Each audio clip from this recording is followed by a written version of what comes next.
Hi and welcome to our next lesson. And as you can see here, I'm dressed in my best penguin suit with my trusted penguin friend Pengu here, who's going to help us and assist us in this journey. We've met him before and we're going to see a bit more about how this relates to the lesson. But a couple of quick dad jokes just to start the lesson. So, what is black and white and goes round and round at the business headquarters? A penguin in a revolving door.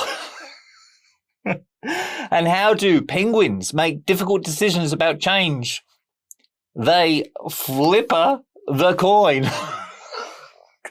Apologies, and let's get on with the lesson. So this lesson will be about Lewin's three-step change model. The key parts about this lesson are the key principles of the three-step change model from Lewin. I'm going to look at that in more detail as we go into this lesson. So what is the Lewin's three-step change model? Well, we've heard of this guy before. If you remember, Lewin, we looked at in the 4D lesson on force field analysis when he was looking at how pressures for change occur. Okay, so change can be very confronting and if handled badly, can have a disastrous effect for business. To avoid these issues, Kurt Lewin came up with the three-step change model. Now, this is a classic model, okay?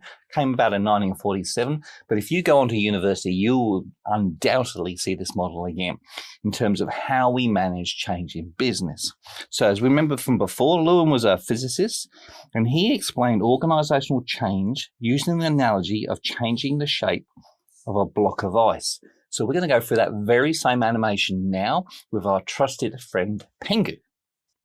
So here is a visual little mini story about how this change model unfolds. So first of all, the first principle is unfreeze. In this, Pengu has a block of ice, nice square block of ice, but he wants to convert it into a pyramid block of ice. Okay, so the first thing he needs to do to be able to transform that is unfreeze it. So here you can see the little lighter as he's trying to unfreeze that block of ice. As we unfreeze it, it becomes fluid, and all the water down in here can then reform into our pyramid shape that we're then looking for. Okay, so we're now changing that block of ice from a block into a pyramid. And then the third stage is refreeze. We want to have it as a pyramid shape here.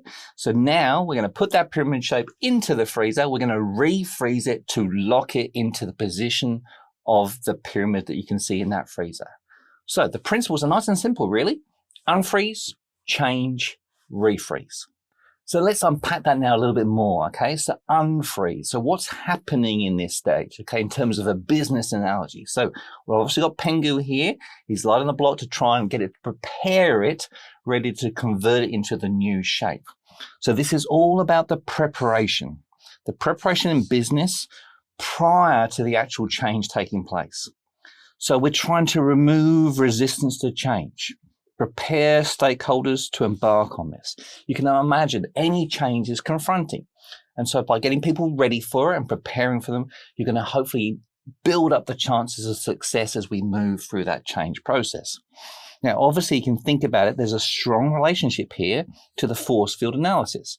The idea when we have the driving forces outweighing the restraining forces, pushing, remember in terms of the rugby scrum that was occurring, we want to have those forces overpower to allow successful change to occur.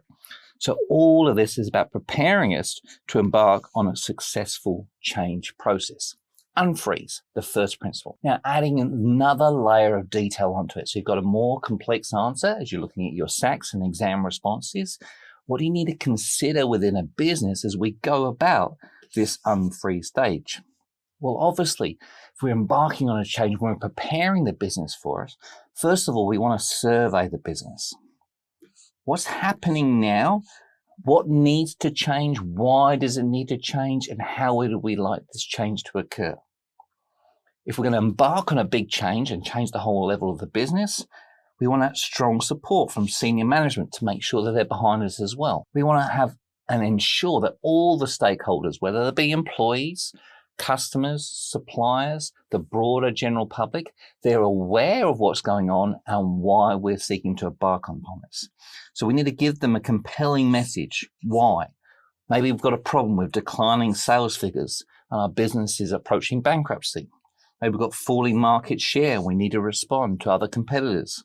We need to give them a vision of where we're heading, why are we embarking on this, and what is their place within that whole change. We've also obviously got to challenge the current beliefs, values, and behaviors. Otherwise, as we move about this change, they're going to try and go back to the old ways of doing things. So why do we need a change? And think about how all that's going to come together. And remove any obstacles that will impede your change. Okay, this might be people nervous and fearful that they haven't got the skills and the right competencies to be able to go about the change. So giving those employees the chance to gain those skills and that know that they're part of the new process will give them better security and better chance of embarking and coming on that journey with you. So removing obstacles, whether they be from people's behaviors, attitudes, whether we don't have the infrastructure or the setup, or whatever we need to go about the journey, get rid of those obstacles and overcome the resistance by getting feedback and clarification from staff so they feel part of the journey, not isolated from it, that they're going to be in this journey with us.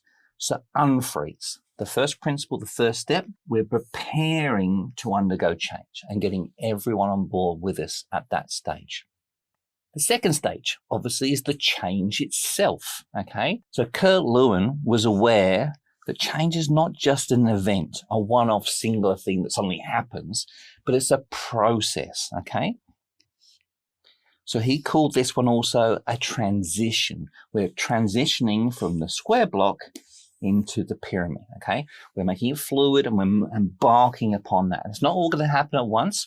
We need to be careful of the steps that are going to occur on that journey to get there. So during this change process, we're going to have new processes and practices being introduced into the business.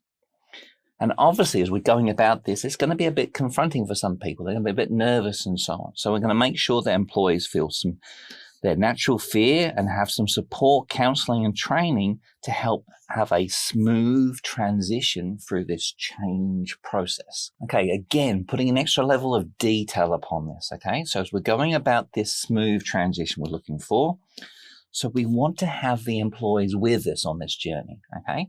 So say we're having our business converting into a new production method, then we want to have the staff involved. Okay, what do they need to have in terms of skills?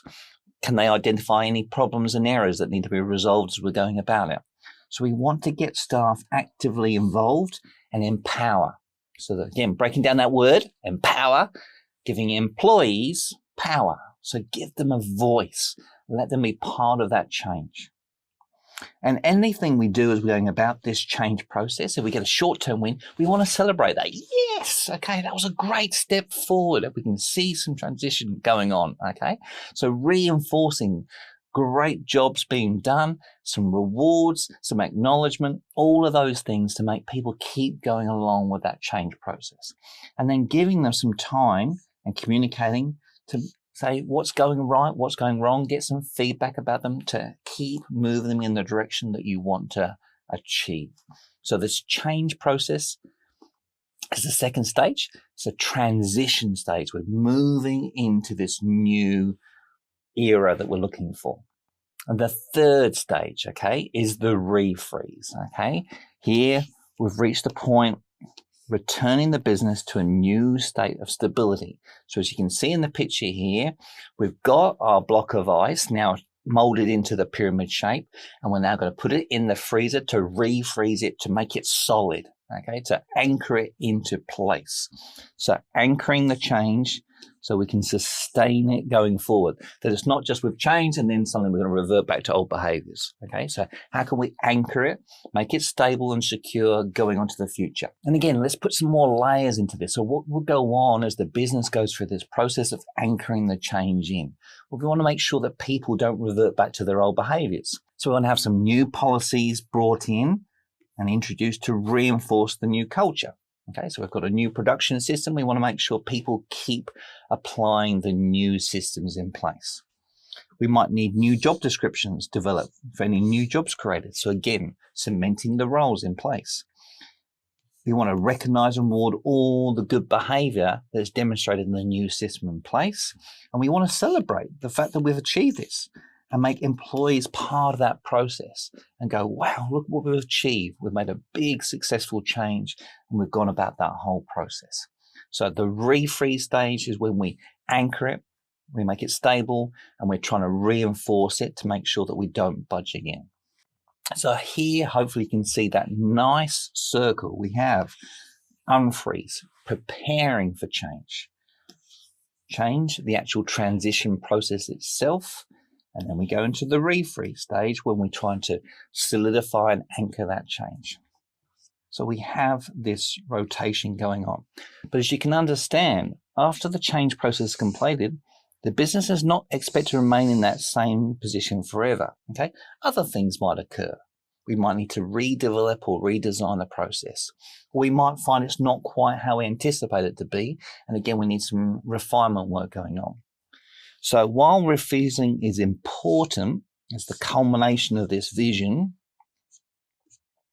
there likely will come a time when the process is required to undergo the change process again. For example, if you can imagine, managers identify the need to respond to deterioration of a particular KPI. Your sales went up, but then they fall away again. Okay, so we've got to work out what we're going to do about that. How are we going to respond? Or there might be a new business opportunity we want to take advantage of. We need to again change the business. And in the modern era with so much telecommunication and IT going on, you could argue that we never really get to refreeze or stay in the refreeze stage before we have to go again. So this is now purely like an evolution where we go through these stages, prepare for change, reflect on it, anchor it, and then maybe possibly go again. So the circle is all linked in, and some observers now believe with the modern thing that it's nearly a continuous cycle, that we go through those three phases. So the principles of Lewin's: unfreeze, change, refreeze. So here we have an example of how that content could occur in a SAC or an examination style question. So again, take out a trusty pen. Let's pick out the key words that we've been required to do. Here we're being asked to propose, make a suggestion, and then justify, in your opinion, which of the 3 steps of Lewin's change model is most important to ensure successful change. Now you can understand in here, you could propose a whole range of them. You could do the unfreeze, change, or the refreeze, depending on your personal opinion. So you just need to justify why you came up with that. So you propose a step, and you might come up with different steps, depending on your personal opinion, but you need to then back it up for the second mark there. So in this sample answer, the student has chosen unfreeze. Most important stage of Lewin's 3-step change model is unfreeze. Now they're going to justify it.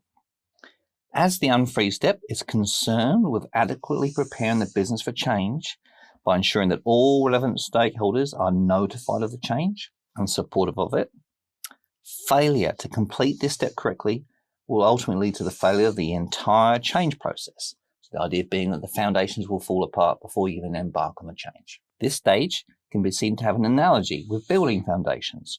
And unless these are prepared appropriately, any new business structure will have a shaky foundations and is likely to fail due to employee resistance or only being a tokenistic approach that is never firmly entrenched and is slowly discarded or avoided. So the student has proposed which one that they believe is most important and then justify behind it. And therefore we can see the 2 marks will be achieved.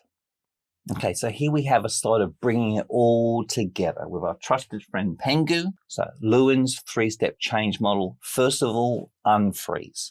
We have a block, we have something we want to transform, and we're preparing that process before embarking upon it. So the unfreeze is just preparing before we embark on the change.